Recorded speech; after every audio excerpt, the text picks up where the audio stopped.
भाई इस वीडियो को भगाना नहीं, बहुत मुश्किल से ऐसी वीडियो मिलती है, इसको पूरा देखना और शेयर कर देना। याद रखिए, आप मुसलमानों की भीड़ में शामिल हो या ना हो, लेकिन अगर आपका अकीदा यहां है तो जन्नत आपको भी मिलेगी। नहीं, वैसे तो कोई नहीं जानता है, मौलाना साहब भी नहीं बता सकते जन्नत किसे किसे मिलेगी, वो तय वही करेगा, वो जो रोजे महशर होगा। पैगंबर साहब की जिंदगी की 3 बातें बड़ी खूबसूरत हैं और बड़ी कीमती हैं, जिसे पूरी दुनिया, जिससे मुझे लगता है मुतासिर होती है। उसमें पहली मैंने कह दिया कि ईश्वर में अगाध निष्ठा, ईश्वर के अतिरिक्त कुछ भी नहीं है। ये पहली बात है जो उनके कैरेक्टर से हमने सीखी है और पूरी दुनिया को सीखना चाहिए, सीखती है। मैं कई बार कहता हूं कि भारत में जिस देवता की हम अब पूजा करते हैं, दरअसल वो इस्लामिक गॉड है। उस ईश्वर को भी कहीं ना कहीं से हमने इस्लाम से सीखा है। वो गॉड वैदिक नहीं है, अभी कुछ अलग है। हम मूर्तियां बना के रखते हैं, बात अलग है, लेकिन वो मूर्तियां कुछ ऐसे से हजी कहता है, यहां तो हर घर में एक काबा होता है। हम उसी तरह से अब दुनिया को देख रहे हैं।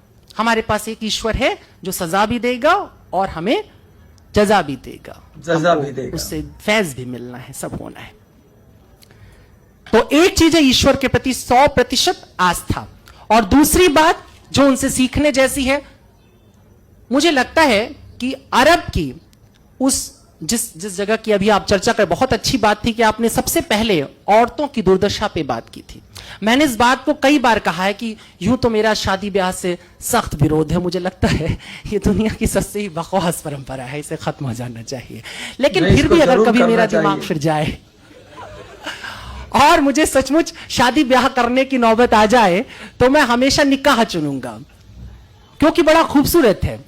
हिंदू क्या बड़ा झमेला है, वो एक साथ घुमा देते हैं आंख के चारों तरफ, 7 जन्म के लिए एक आदमी के साथ आपको बांध देते हैं। बड़ी मुसीबत है, छूट नहीं सकते। जहन्नुम हो जाए जिंदगी, लेकिन रहना वही है तुमको। ईसाई लोग भी हाथ हाथ पकड़ कहते हैं टिल डेथ, मरने तक हम साथ साथ रहेंगे। देखो, ये सुनने में बड़ा अच्छा लगता है, जीने में बड़ा मुश्किल है।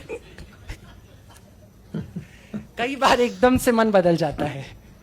उदय जी एकदम चाव से सुन रहे हैं इस बात को। लेकिन ऐसा है, पर इस्लाम बड़ा क्लियर है, और उसके क्लियर होने की वजह थी, बहुत जरूरी था, क्योंकि औरतों की स्थिति बहुत खराब थी। तो सबसे पहले औरतों के हक में जो बात होती है वो हमको 1450 साल की रवायत के, आज के समय से मत सोचो, उस जमाने के मॉडर्निज्म पे जाओ, उस जमाने के मॉडर्न थॉट के ऊपर जाओ कि किस तरीके से पैगंबर साहब ने औरतों को उनका हक दिया और कहा कि नहीं, शादी होगी तो औरत तय करेगी।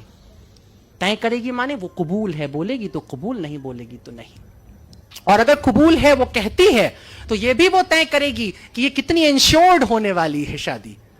वो मेहर की जो रकम, अभी तो सुनते कई जगहों पे 750 रुपए में निपट जाता है, और वो भी पहले ही दिन माफ करा लिया जाता है। देखो, ये सब चलता रहता है ना, इसीलिए हमें मजबूरी में बात करना पड़ रहा है। किरदार रसूल अल्लाह, उन्होंने चाहा कि औरत अपने हक को तय करे, वो कहे कि मेरे को इतना इंश्योर करो कि यदि कल तुम्हारा मन फिर जाएगा, कल तुम किसी और औरत पर तुम्हारी लालसा जाग जाएगी और तुम मुझे छोड़ करके जाओगे, तो कम से कम मेरे जीवन के लिए, मेरे सुकून के लिए इतनी व्यवस्था रहनी चाहिए।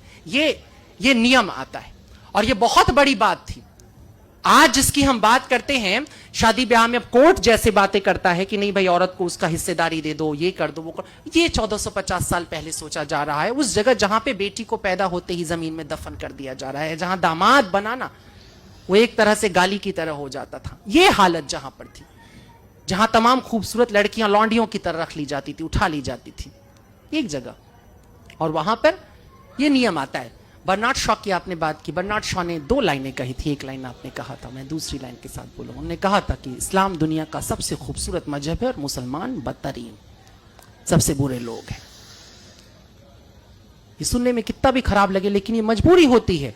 स्टेटस के साथ तुम्हें काउंट किया जाता है। तुम दावा करते हो कि तुम्हारे पास बेहतरीन सबसे बड़ा ज्ञान है, दुनिया का सबसे बड़ा ज्ञान तुम्हारे पास है, और अगर तुम उसके बाद जरा भी ओछी हरकत करते हो तो तुम सबसे पहले काउंट किए जाओगे, क्योंकि तुमने कलमा पढ़ा है, तुमने कहा है कि मैं नहीं मानूंगा किसी और को सिवाय अल्लाह के, मैं झुका रहूंगा उसकी बारगाह में, और जो झुका है अल्लाह की बारगाह में, उसके सामने जो सिजदे में पड़ा हुआ है, क्या तुम्हें लगता है कि वो इंसान कोई गुनाह करने निकलेगा, किसी का कत्ल करेगा, किसी को परेशान करेगा?